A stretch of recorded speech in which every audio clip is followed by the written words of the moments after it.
Suspense. And the producer of radio's outstanding theater of thrills, the master of mystery and adventure, William N. Robeson. The story you are about to hear concerns a murderer and his accomplices. One of the accomplices is innocent because it is a blind, brainless phenomenon of which scientists know little except that it does exist. This accomplice is a freak of nature which lives high in the stratosphere, at altitudes sometimes too great for commercial airliners, but at altitudes less and less challenging to military jets. It is a narrow river of wind. Sometimes it dries up like a creek in summer, but at the flood, its velocity is incredible. It has been clocked at 200 miles per hour. And just as a river will add its own speed to the efforts of an oarsman stroking downstream, this torrent of air adds its velocity to an eastbound plane clever enough to find the current. This river of wind is called the jet stream. This is the story of how it sped a murderer from his crime. Listen then, as Frank Lovejoy stars in Jetstream, which begins in exactly 1 minute. Can you recognize this American symbol of heroism? It is a golden laurel wreath embroidered on a square of cloth, worn centered on the outside of the right uniform sleeve. Points of the laurel wreath up, with the lower edge of the insignia 4 inches above the end of the sleeve. This emblem represents the Meritorious Unit Commendation, awarded for outstanding service and exceptionally meritorious conduct in military operations against an armed enemy for a period of 6 months or more. The action cited must have occurred on or after January 1st, 1944. The campaign streamer for the Meritorious Unit Commendation is scarlet, with the name of the theater of operations embroidered in white. The Meritorious Unit Commendation may also be awarded to Allied nations' military units which have participated with us in joint action against an enemy. Those who aid our country in time of war are recognized and honored by a grateful nation. And now, Jetstream, starring Frank Lovejoy. A tale well calculated to keep you in suspense.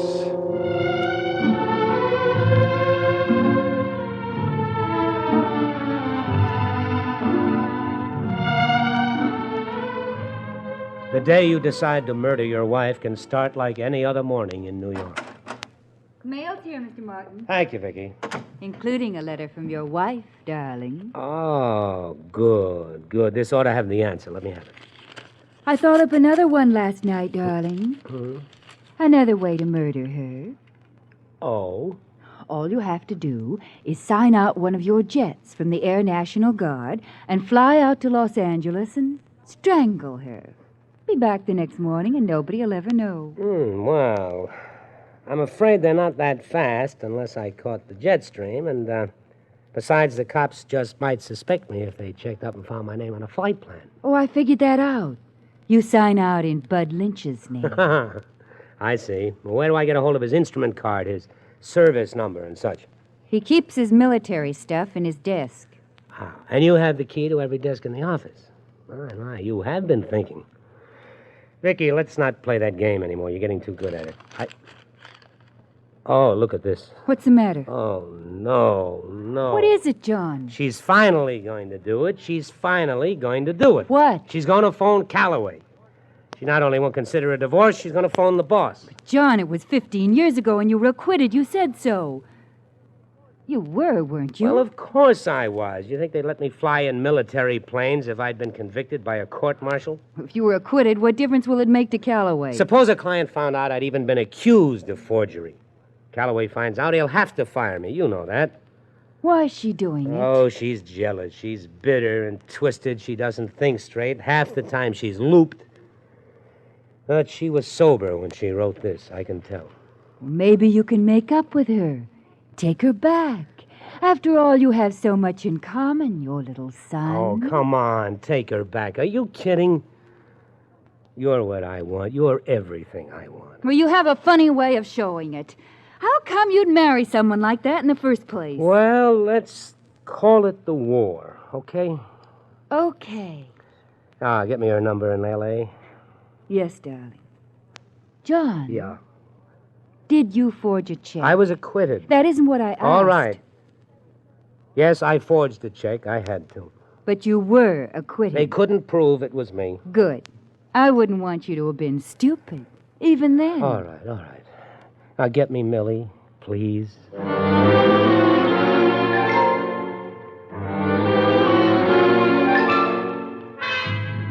I opened the window and let in the sound of New York.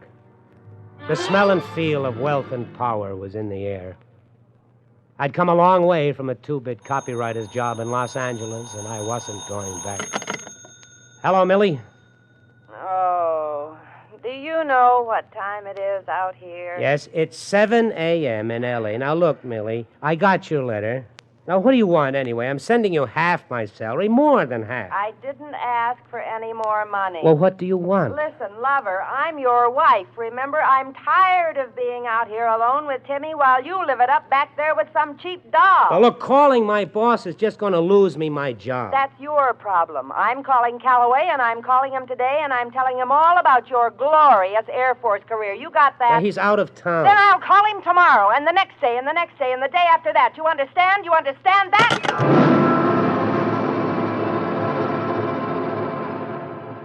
For a long while, I just sat there. And then slowly, I became aware of the model of the F-100 Super Sabre jet on my desk. I hardly heard Vicky come in. Here's your speech for the Air National Guard, darling. You and Bud Lynch are due at the press club, 8 sharp tonight. Oh, okay. Leave it here. And here's something else. I stared at the card she'd handed me for a long moment before it registered. It was a flight instrument card just like my own, but typed on it was Bud's name. Captain B.L. Lynch, New York Air National Guard, service number 3476218. For a long time, I stared at it with the blood pounding in my ears.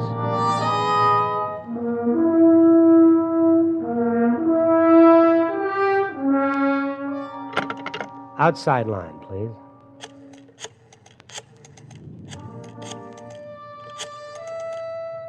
Mitchell Field, give me the weather desk. Weather, this is Captain Lynch, B.L. Lynch, Air National Guard. I'm requesting a plane for cross-country to L.A. and return tonight. Is the jet stream active? That much? Good, let me have the operations officer.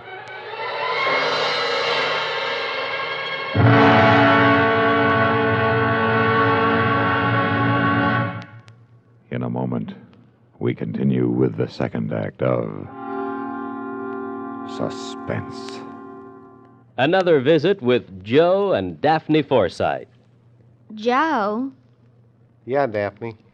look at this story about savings bonds in the paper. Yeah, what about it? Do you think that's the best way to tell people about savings bonds? Why not? Look, see, it says here that savings bonds are a guaranteed investment. Right now, they pay off at the rate of $4 at maturity for every $3 invested. You're not convinced? Mm-mm. Why not? No salesmanship. No salesmanship? What more do you need to know? Why, right now, more than 8 million Americans are buying saving bonds regularly through the payroll savings plan. So? So what? That's what I say. So what?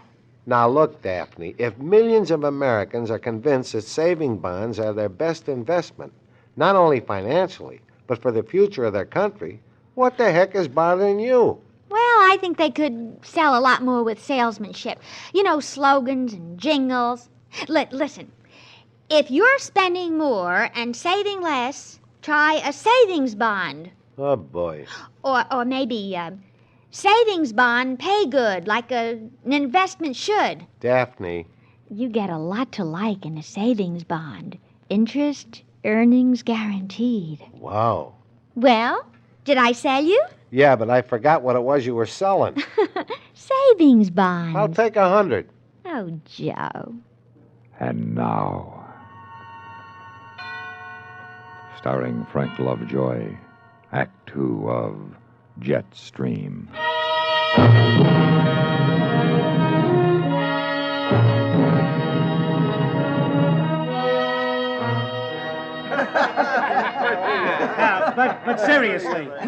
Seriously. Some of our buddies in the Air National Guard have given more than time. They've given their lives. From you of the New York press, we ask this. Understanding of the occasional loss of life inevitable when civilians fly high-speed aircraft, and recognition for the records we break, the milestones we pass, and the security we bring to our country. Oh, what a flag waver you are, John. Thank you, Bud. How'd the time come out? It's just 8:30. You came right out on the nose. How about a drink? No, I'll run along. I have some work to do at the house tonight. I had work to do. Not in my apartment, but at Mitchell Field, Long Island. I stood by my locker in my squadron's hangar and struggled into my G-suit. And when I took my helmet from the locker, I almost dropped it. On the front was my name, Major John Martin, A.N.G. Any one of a dozen people would have seen it. What was I doing, anyway? I wasn't a murderer. This was fantastic. Yet I found myself scraping the name from my helmet with my sheath knife. And then I went to operations. Yes? I'm Captain Lynch, B.L. Lynch. I called this afternoon for an F-100, cross-country to L.A. and return. Yes, Captain, she's on the line. Could I see your instrument card, please? There you are. Okay, Captain, have a good flight.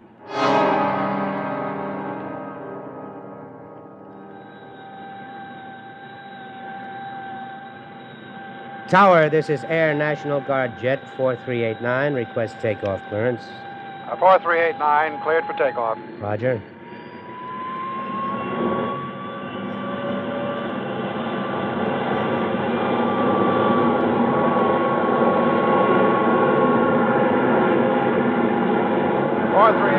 You are airborne at 2129. Good night. Roger, good night.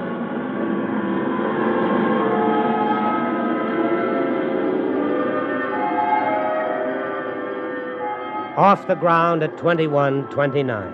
9:29 p.m. New York time, 6:29 p.m. California time. Millie would be putting Timmy to bed, probably. Or does a 2-year-old put himself to bed? An hour ago, I'd been speaking to the New York Press Club. In a few hours, I'd be in California. The modern jet was incredible. Then I remembered what I was using it for, and I almost turned back. But I pulled the computer out of my knee pocket and began to navigate. 5 hours later, after a refueling stop at Albuquerque, a vast glow in the west took shape, the lights of Los Angeles. I looked at my watch. Not yet midnight on the coast. I'd made it on schedule. It still all depended on catching the jet stream going back. Going back after what? But now I had a landing to worry about, and then some fast talking to a refueling crew for the loan of a Jeep.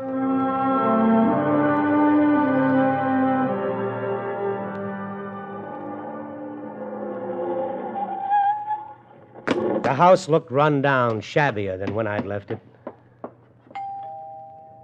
Maybe she wasn't home. Then I could climb into the Jeep and go back to the airport. Well, John Martin, what are you doing here? I came to talk to you, Millie. You sure don't waste any time. Come on in. You still playing Junior Birdman? My beneficiary in your insurance? Have a drink. No, thank you. You mind if I have one? There. Now, what do you want? A divorce. No. Oh, Millie, there's no sense in our... Unless you come back here to live, I'm calling your boss. Is that clear? But why? Why? Because you're my husband. I don't like your horsing around with whoever you're horsing around with back there. I won't stand it, see? Why do you want me back? You don't love me. You know you don't. Don't love you? Buster, I hate you, hate you, hate you, hate you. We woke him up. Now you'll bawl all night. You care to take a look at your son? Yes, please. See? You get to know your little boy, too. You can play baseball with him like it says on the book. Oh, Millie, you're drunk. And if you're lucky, little Timmy, maybe your daddy will teach you to forge checks. Stop it, Millie. Wouldn't you like to learn how to be a paper hanger, Timmy? Shut up, shut up, shut up, you witch, you dirty witch!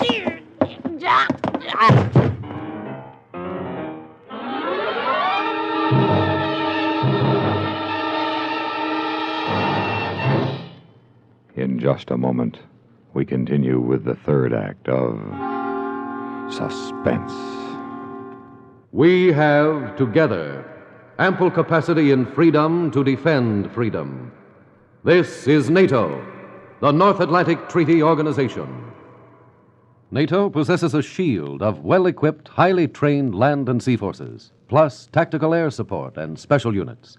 The NATO shield extends from north of Norway to the eastern mountains of Anatolia in Asian Turkey. Complete disposition of forces is covered by a radar warning system, plus a perfected network of telecommunications, enabling the Supreme Commander to direct operations with extreme rapidity over a 2,000-mile front. The United States of America is a part of NATO. You should be aware of and alert to the programs and objectives of the North Atlantic Treaty Organization. And now, starring Frank Lovejoy, Act 3 of Jetstream.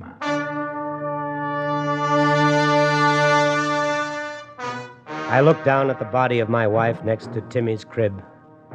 From then on, something seemed to take over, some instinct of self-preservation, perhaps. I slipped on my flight gloves. I knocked over a Mickey Mouse clock in Timmy's room as if in a struggle so they'd know the time of the murder. I went through Millie's bureau and took what cash I found. I ripped her bed to pieces. Then I went back to the nursery. For a long moment, I stood looking down at my son. Would a burglar kill him, too? It would be easy if it would help confuse them. Mommy, I want my mommy. I suddenly was sick with shame. I turned and ran out of the house.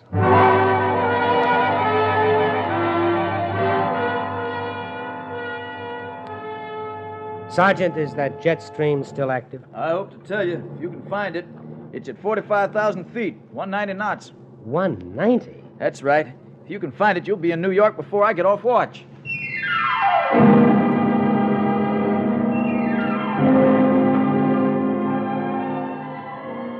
You can't feel the jet stream any more than you can see it or understand it, but you can tell when you're in it because all your navigational estimates are wrong. You're flying the beam, but you're passing your stations too fast.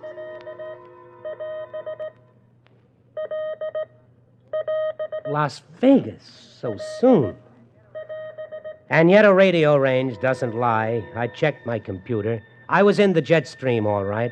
I was in a river of air that was giving me an additional 200 knots over the ground. Now, if I could just stay in it. Denver, Omni. I was already picking up Denver. Denver, Omni. Denver, Omni. Denver radio, this is Air National Guard Jet 4389, moving my Denver estimate up by 15 minutes. 4389, did you say 15 minutes? Affirmative, Denver, 1515. Roger. Now, let me see. Denver to Omaha. I would be half an hour ahead of schedule at Omaha, 45 minutes ahead at Detroit, and 1 hour at New York. I knew now that I'd make it.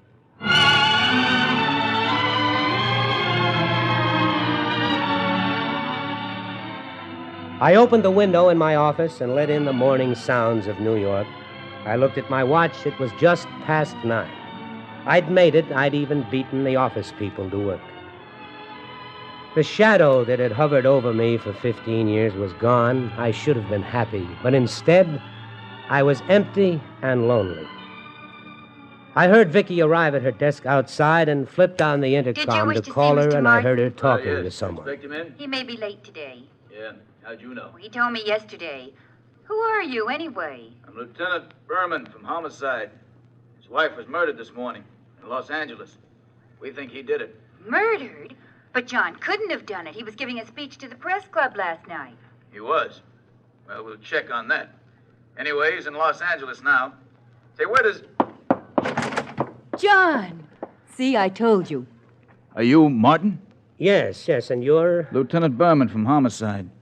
I have bad news for you, Mr. Martin, and an apology. Bad news? Yes, sir. About 4 hours ago, your wife was strangled in Los Angeles, apparently by a burglar. I'm sorry to have to tell you. Oh, John. We'll do everything we can to apprehend the killer, sir, but frankly, there aren't any clues. As your secretary will tell you, we even suspected you. It's all right. What's the matter, John? His wife was murdered this morning, Mr. Lynch. Oh, no, John. Hey, which one of you guys is Lynch? I am. Why? You an Air National Guard pilot? Yeah?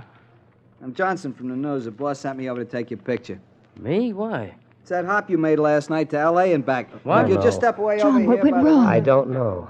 I thought we were in the clear. What do you mean, we? Leave me out of this. You're nuts. I haven't flown for a month. Los Angeles and back, you said. So you didn't happen to visit your buddy's wife while you were there, did you? Don't be ridiculous. Had a drink at the club after the meeting, was home by 10. Ask my wife. Oh, Vicky, I guess this is it. John! I made the flight, Lieutenant. I used his name. What, John?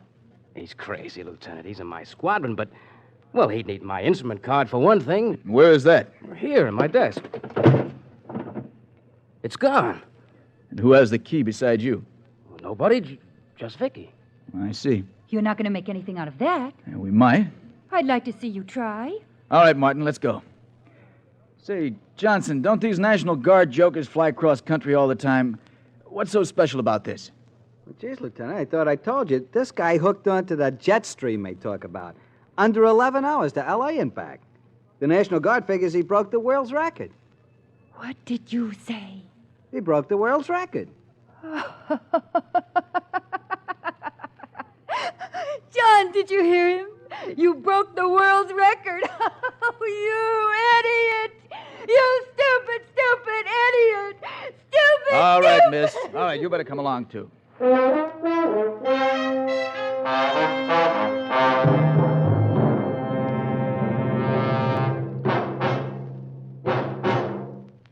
Suspense, in which Frank Lovejoy starred in William N. Robeson's production of Jetstream by Michael Frost. Supporting Mr. Lovejoy in Jetstream were Alan Morgan, Virginia Gregg, James McCallion, Harry Bartell, Norm Alden, and Sam Pierce. Listen. Listen again next week when we return with another tale well calculated to keep you in suspense.